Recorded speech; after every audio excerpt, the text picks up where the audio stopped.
మా వంటగదికి స్వాగతం. మా వంటగదిలో ఈరోజు ఎంతో రుచిగాను పిల్లలు ఎంతో ఇష్టంగా తినే సొరకాయతో హల్వా, ఆనపకాయ హల్వా ఎలా తయారు చేయాలో చూద్దాం. ఇది చాలా రుచిగా ఉంటుంది, ఆరోగ్యపరమైనది కూడా.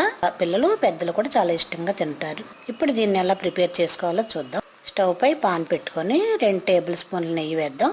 దీనిలో ముందుగా జీడిపప్పు కిస్మిస్లు వేయించుకుందాం. ఇది 1 నిమిషం వేయించిన తర్వాత ఇలా వేగిన కిస్మిస్ని జీడిపప్పుని ఒక ప్లేట్లో తీసుకుందాం. ఇప్పుడు ఇదే నెయ్యిలో మనం తురిమి ఉంచుకున్న ఆనపకాయ తురుమును వేద్దాం. 1 కప్పు ఆనపకాయ తురుమిది. నేను ముందుగానే ఆనపకాయ చెక్కు తీసి ఇలా సన్నగా తురిమి ఉంచాను. అలా రెడీ చేసుకున్న ఆనపకాయ తురుము 1 కప్పు వేసి బాగా వేయించుకుందాం. వేగాలి. బాగా వేగిన తర్వాత దీనిలో 1 అరకప్పు పాలు కూడా వేసి మూత పెట్టి ఒక 2 నిమిషాలు ఉడికించుకుందాం. 2 నిమిషాలు అయిన తర్వాత మూత తీసి చూద్దాం. పాలు ఆనపకాయ తురుము బాగా ఉడికాయి కాబట్టి దీనిలో 1 అరకప్పు పంచదార కూడా వేసి బాగా కలుపుదాం.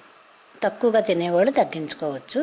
అలా ఈ షుగర్ కరిగి చిక్కబడేంత వరకు ఉడికించుకుందాం.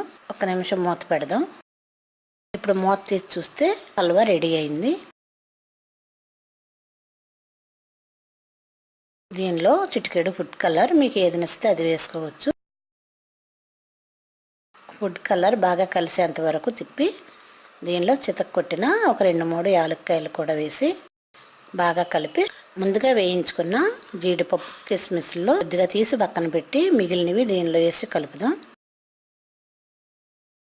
ఇప్పుడు ఇలా రెడీ అయిన హల్వాను ప్లేట్లో వేసి సర్వ్ చేసుకొని దీనిలో వేయించిన కిస్మిస్లు జీడిపప్పుతో అలంకరించి సర్వ్ చేసుకుందాం. మా వంటగదిలో ఎంతో రుచికరమైన సొరకాయతో హల్వా రెడీ. మరిన్ని వంటల కోసం మా వంటగదిని సబ్స్క్రైబ్ కాగలరు. ధన్యవాదములు.